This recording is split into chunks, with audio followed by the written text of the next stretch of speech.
जिन कबीर जी को अब तक लोग केवल समाज सुधारक और कवि के रूप में जानते हैं, आज हम आपको उन्हीं कबीर साहब के उस चमत्कार के विषय में बताने वाले हैं जिसे जानकर आप भी आश्चर्य में पड़ जाएंगे, जिसे आज तक किसी को पता नहीं था जो जुड़ा है। पुरी के जगन्नाथ मंदिर से उड़ीसा प्रांत के पुरी में स्थित जगन्नाथ मंदिर को आज कौन नहीं जानता है, लेकिन उस विश्व प्रसिद्ध मंदिर जिसमें शुरुआत से अब तक छुआछात नहीं है, उसकी स्थापना से शायद ही कोई व्यक्ति परिचित हो।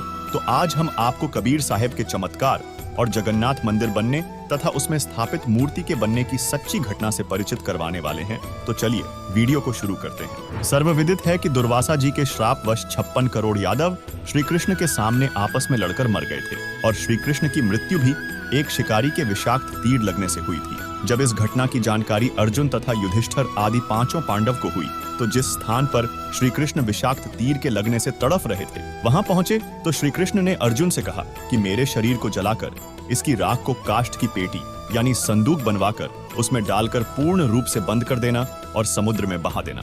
श्री कृष्ण के आदेशानुसार अर्जुन ने ऐसा ही किया। कुछ समय उपरांत वह पेटी बहकर उड़ीसा में पुरी के पास समुद्र के किनारे पहुंच गई। उसी उड़ीसा प्रांत में एक इंद्रदमन नाम का राजा था। वह भगवान श्री कृष्ण जी का परम भक्त था। एक रात्रि को श्री कृष्ण ने राजा को स्वप्न में दर्शन दिया और कहा कि समुद्र के किनारे मेरे शरीर की राख एक काष्ठ की पेटी में बंद है। उसी किनारे पर राख के ऊपर जगन्नाथ नाम से मेरा एक मंदिर बनवा दे। इस मंदिर में मूर्ति पूजा नहीं करनी है, केवल एक संत छोड़ देना जो मंदिर देखने आने वाले दर्शकों को पवित्र गीता अनुसार ज्ञान प्रचार करे। स्वप्न में श्री कृष्ण ने राजा को समुद्र तट पर वह स्थान भी दिखाया जहां मंदिर बनाना था, जिसके बाद राजा ने उसी स्थान पर मंदिर बनवा दिया जो स्थान श्री कृष्ण जी ने स्वप्न में दिखाया था। मंदिर बनने के बाद समुद्री तूफान उठा, मंदिर को तोड़ दिया। निशान भी नहीं बचा कि यहाँ कोई मंदिर था। ऐसे ही राजा ने श्री कृष्ण की आज्ञा मान 5 बार मंदिर बनवाया, लेकिन समुद्र ने मंदिर तोड़ने की प्रक्रिया जारी रखी। इस तरह राजा का राजकोष भी खाली हो गया और मंदिर नहीं बना।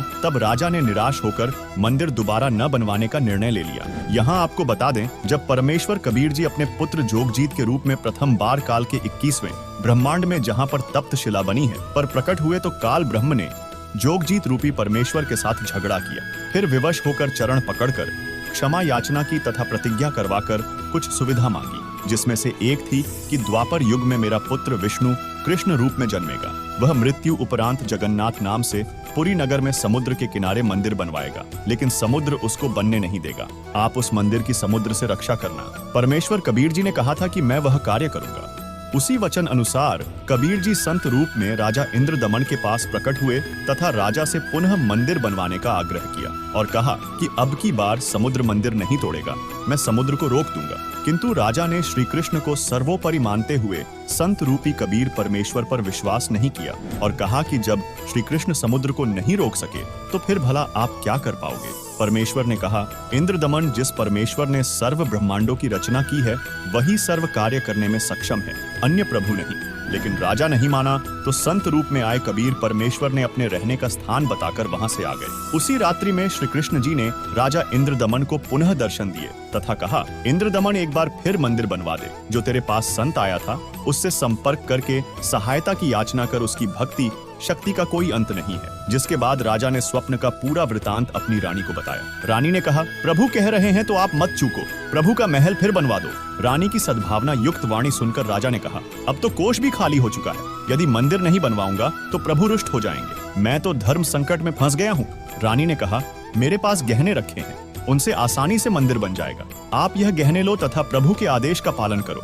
यह कहते हुए रानी ने सर्व गहने जो घर में रखे थे तथा जो पहन रखे थे निकालकर प्रभु के निमित्त अपने पति के चरणों में समर्पित कर दिए। तब राजा इंद्रदमन संत रूपी कबीर जी के पास गया और समुद्र को रोकने की प्रार्थना की। प्रभु कबीर जी के आदेशानुसार राजा ने जिस ओर से समुद्र उठकर आता था वहां समुद्र के किनारे एक चौरा यानी चबूतरा बनवा दिया। उस पर कबीर परमेश्वर बैठ गए, जिसके बाद राजा इंद्रदमन ने 6वीं बार मंदिर बनवाना प्रारंभ किया और मंदिर बनते ही लगभग 40 फुट ऊंचा समुद्र का जल उठा, जिसे समुद्री तूफान कहते हैं, तथा मंदिर तोड़ने के लिए बहुत तेजी से आगे बढ़ा। तब कबीर प्रभु ने समुद्र को अपने आशीर्वाद से रोका और इस तरह मंदिर की स्थापना हुई थी तथा उसके बाद से आज तक समुद्र ने कबीर प्रभु की कृपा से मंदिर को क्षति नहीं पहुंचाया। चलिए अब जानते हैं कि जगन्नाथ मंदिर में स्थापित मूर्तियां कैसे बनी। मंदिर बनने के दौरान नाथ परंपरा के एक सिद्ध महात्मा पहुंच गए। उन्होंने राजा से कहा, राजन, बहुत अच्छा मंदिर बनवा रहे हो, इसमें एक मूर्ति भी स्थापित करनी चाहिए। मूर्ति बिना मंदिर कैसा, ये मेरा आदेश है। राजा, नाथ जी से डरकर आदेशानुसार चंदन की लकड़ी की श्री कृष्ण की मूर्ति बनवाना प्रारंभ किया तो अन्य गुरु संतों की सलाह अनुसार राजा ने श्री कृष्ण, बलराम और सुभद्रा 3 मूर्तियों के निर्माण का निर्णय लिया, लेकिन मूर्तियां बनते ही टुकड़े टुकड़े हो गईं। इस तरह 3 बार मूर्तियां खंडित हो गईं। राजा बहुत चिंतित हुआ, जिसके बाद कबीर परमेश्वर 80 वर्षीय शिल्पकार का वेश धारण कर राज दरबार में प्रकट हुए। शिल्पकार के रूप में भगवान ने राजा से कहा, मुझे मूर्तियां बनाने का 60 साल का अनुभव है। चंदन की मूर्ति हर शिल्पकार नहीं बना सकता। यदि आप मुझे अनुमति दें तो आपका सेवक उपस्थित है। तब राजा ने कहा, आप मेरे लिए भगवान ही कारीगर बनकर आए लगते हो। मैं बहुत चिंतित था, सोच ही रहा था कि कोई अनुभवी कारीगर मिले तो समस्या का समाधान बने। आप शीघ्र मूर्तियां बना दो। तब वृद्ध कारीगर रूप में आए कबीर प्रभु ने कहा, राजन मुझे एक कमरा दे दो जिसमें बैठकर प्रभु की मूर्ति तैयार करूंगा। मैं अंदर से दरवाजा बंद करके स्वच्छता से मूर्ति बनाऊंगा। ये मूर्तियां जब तैयार हो जाएंगी तब दरवाजा खुलेगा। यदि बीच में किसी ने खोल दिया तो जितनी मूर्तियां बनेगी उतनी ही रह जाएंगी। राजा ने कहा, जैसा आप उचित समझो वैसा करो। 12 दिन मूर्तियां बनाते हो गए तो नाथ जी वहां पहुंच गए। राजा ने उन्हें स्थिति से अवगत कराया। नाथ जी ने कहा कि मूर्तियां देखनी चाहिए, कैसी बना रहा है, बनने के बाद क्या देखना है। ठीक नहीं बनी होंगी तो ठीक बनवाएंगे। यह कहकर नाथ जी राजा इंद्रदमन को साथ लेकर उस कमरे के पास जाकर आवाज लगाई, कारीगर द्वार खोलो। कई बार कहा परंतु द्वार नहीं खुला तथा जो खट खट की आवाज आ रही थी वह भी बंद हो गई। नाथ जी ने कहा कि 80 वर्षीय वृद्ध बता रहे हो, 12 दिन खाना पीना भी नहीं किया है, अब आवाज भी बंद है, कहीं मर न गया हो। जिसके बाद धक्का मारकर दरवाजा तोड़ा गया तो 3 मूर्तियां रखी थी। तीनों के हाथ के व पैरों के पंजे नहीं बने थे। कारीगर अंतर ध्यान था। तब और कोई चारा न देखकर अपने हठ पर अडिग नाथ जी ने कहा, ऐसी ही मूर्तियों को मंदिर में स्थापित कर दो, हो सकता है प्रभु को यही स्वीकार हो। आज भी जगन्नाथ मंदिर में कबीर परमेश्वर द्वारा बनाई गई वे ही मूर्ति विद्यमान है जो इस बात की सत्यता को प्रमाणित करती है। चलिए अब जानते हैं, अन्य मंदिरों को छोड़कर केवल जगन्नाथ मंदिर में छुआछात प्रारंभ से ही क्यों नहीं है। जब मूर्तियां बनकर तैयार हो गईं, तो मुख्य पांडे ने शुभ मुहूर्त निकालकर अगले दिन ही मूर्तियों की स्थापना कर दी। सर्व पांडे तथा मुख्य पांडव राजा तथा सैनिक व श्रद्धालु मूर्तियों में प्राण स्थापना करने के लिए चल पड़े। पूर्ण परमेश्वर कबीर जी एक शूद्र का रूप धारण करके मंदिर के मुख्य द्वार के मध्य में मंदिर की ओर मुख करके खड़े हो गए, मानो उनको पता ही न हो कि पीछे से प्रभु की प्राण स्थापना की सेना आ रही है। आगे आगे मुख्य पांडा चल रहा था। परमेश्वर फिर भी द्वार के मध्य में ही खड़े रहे। निकट आकर मुख्य पांडे ने शूद्र रूप में खड़े परमेश्वर को ऐसा धक्का मारा कि लीलामय रूप में परमेश्वर दूर जाकर गिरे तथा परमात्मा एकांत स्थान पर शूद्र लीला करते हुए बैठ गए। राजा सहित सर्व श्रद्धालुओं ने मंदिर के अंदर जाकर देखा तो सर्व मूर्तियां उसी शूद्र रूपी परमेश्वर का रूप धारण किए हुए थी। इसे देखकर उपस्थित व्यक्ति अचंभित हुए तो मुख्य पांडा कहने लगा, प्रभु क्षुब्ध हो गए हैं, क्योंकि मुख्य द्वार को उस शूद्र ने अशुद्ध कर दिया है, इसलिए सर्व मूर्तियों ने शूद्र रूप धारण कर लिया है। वही कुछ समय बाद मूर्तियों का वास्तविक रूप हो गया, जिसके बाद मूर्तियों को गंगा जल से कई बार स्वच्छ करके प्राण स्थापना की गई। वही कुछ दिन पश्चात जिस पांडे ने प्रभु कबीर जी को शूद्र रूप में धक्का मारा था, उसको कुष्ठ रोग हो गया। सर्व औषधि का प्रयोग करने के बाद भी स्वस्थ नहीं हुआ। सर्व उपासनाएं भी की, श्री जगन्नाथ जी से रो रो कर संकट निवारण के लिए प्रार्थना की, परंतु सर्व निष्फल रही। स्वप्न में श्री कृष्ण जी ने दर्शन दिए तथा कहा, पांडे उस संत के चरण धोकर चरणामृत पान कर जिसको तूने मंदिर के मुख्य द्वार पर धक्का मारा था, तब यदि उसने तुझे हृदय से क्षमा कर दिया तो उसके आशीर्वाद से तेरा कुष्ठ रोग ठीक हो सकता है, अन्यथा नहीं। मरता क्या नहीं करता। वह मुख्य पांडा सुबह उठा और अपने कई साथी पांडों के साथ उस स्थान पर गया जहां पर प्रभु कबीर शुद्र रूप में विराजमान थे। ज्यों ही पांडा प्रभु के निकट आया तो परमेश्वर उठकर चल पड़े तथा कहा, हे पांडा, मैं तो अछूत हूं, मेरे से दूर रहना, कहीं आप अपवित्र न हो जाए। तब पांडा फूट फूट कर रोने लगा तथा कहा, परवरदिगार, मेरा दोष क्षमा कर दो। तब दयालु प्रभु रुक गए। पांडे ने आदर के साथ एक स्वच्छ वस्त्र जमीन पर बिछाकर प्रभु को बैठने की प्रार्थना की।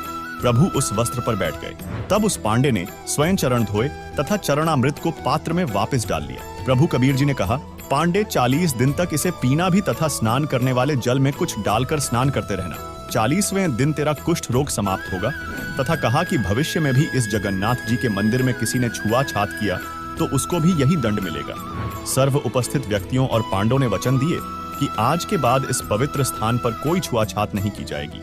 हिंदुस्तान का यह एक ही मंदिर ऐसा है जिसमें प्रारंभ से ही छुआछात नहीं रही है, जो कबीर परमेश्वर के चमत्कार का प्रतीक है। दोस्तों, कबीर जी ने ऐसे ऐसे अनेकों चमत्कार किए हैं जो इस बात की गवाही देते हैं कि कबीर जी केवल साधारण कवि या केवल संत या केवल समाज सुधारक नहीं थे, बल्कि वे पूर्ण परमात्मा थे, जिनके इस धरातल में आज से 627 वर्ष पूर्व काशी में सशरीर प्रकट होने के उपलक्ष्य में जगत गुरु तत्वदर्शी संत रामपाल जी महाराज जी के सानिध्य में 9-10-11-2025 जून को इसको नेपाल समेत भारत के 11 सतलोक आश्रमों में भव्य समागम का आयोजन किया जाएगा, जिसमें 3 दिवसीय अमर ग्रंथ का अखंड पाठ, शुद्ध देशी घी का अद्भुत भंडारा, रक्तदान, दहेज रहित सैकड़ों शादियां होंगी। आप सभी से निवेदन है कि इस भव्य कार्यक्रम में पहुंचकर कार्यक्रम की शोभा बढ़ाएं। आयोजन स्थल हैं सतलोक आश्रम धनाना धाम, सोनीपत हरियाणा, सतलोक आश्रम कुरुक्षेत्र हरियाणा, सतलोक आश्रम भिवानी हरियाणा, सतलोक आश्रम मुंडका दिल्ली, सतलोक आश्रम धुरी पंजाब, सतलोक आश्रम खमाणो पंजाब, सतलोक आश्रम सोजत। संपूर्ण आध्यात्मिक ज्ञान प्राप्त करने के लिए अवश्य सुनिए संत रामपाल जी महाराज जी के मंगल प्रवचन। आप संत रामपाल जी महाराज जी के मंगल प्रवचन संत रामपाल जी महाराज एप्लीकेशन पर भी सुन सकते हैं तथा उनके द्वारा लिखी पुस्तकें भी डाउनलोड कर सकते हैं।